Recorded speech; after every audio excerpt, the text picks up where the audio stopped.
Sunday அப்படின்னாலே காலைல 9 மணிக்கு எந்திரிக்கிறது தான் வழக்கம். ஆனா, அன்னைக்குன்னு பார்த்து காலைல 5 மணிக்கெல்லாம் முழிப்பு வந்துரும். இது ரெகுலரா நடக்கிறது தான். இருந்தாலும் நீ லேட்டா தானே எந்திரிப்ப அப்படிங்கிற மாரி லேட்டாவே எந்திரிச்சு, தோசை வித் சிக்கன் கிரேவியோட காலைல டிஃபன் வேலை முடிஞ்சுது. கிருத்வி அப்படிங்கிறவங்க உடங்குடியிலேருந்து இந்த பனங்கருப்பட்டி வந்துட்டு ரிவ்யூக்காக சென்ட் பண்ணியிருந்தாங்க. ரொம்ப வருஷம் ஆச்சு இந்த மாரி ஒரிஜினல் கருப்பட்டி வந்து ஸ்மெல் பண்ணி அவ்வளோ சூப்பரா இருந்தது. இப்போ இதில அல்வா பார்த்துடலாம்.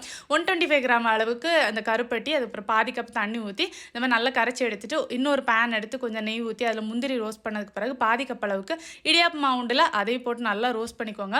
அதுக்கு பிறகு அதில 1 கப் அளவுக்கு தேங்காய் பால் போட்டு, நல்லா கட்டி தட்டாம கிளறிட்டு, நம்ம எடுத்து வச்சிருக்கிற பாகையும் சேர்த்து நல்லா வந்து மிக்ஸ் பண்ணிக்கோங்க. இப்போ இதில கொஞ்சம் ஏலக்காய் பொடி, கொஞ்சம் நெய் போட்டு நல்லா கிளறிட்டே இருந்தீங்கன்னா, எல்லாம் ஒண்ணா சேர்ந்து திரண்டு வந்துரும். ரொம்ப சூப்பரா இருந்தது சாப்பிட்றதுக்கு. கண்டிப்பா வந்து ட்ரை பண்ணி பாருங்க.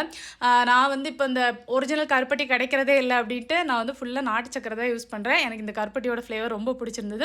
அவங்களோட பேஜ் டேக் பண்றேன். அப்புறம் அவங்களோட நம்பரும் வந்துட்டு நான் டிஸ்ப்ளேல குடுக்குறேன். கண்டிப்பா வந்து ட்ரை பண்ணி பாருங்க.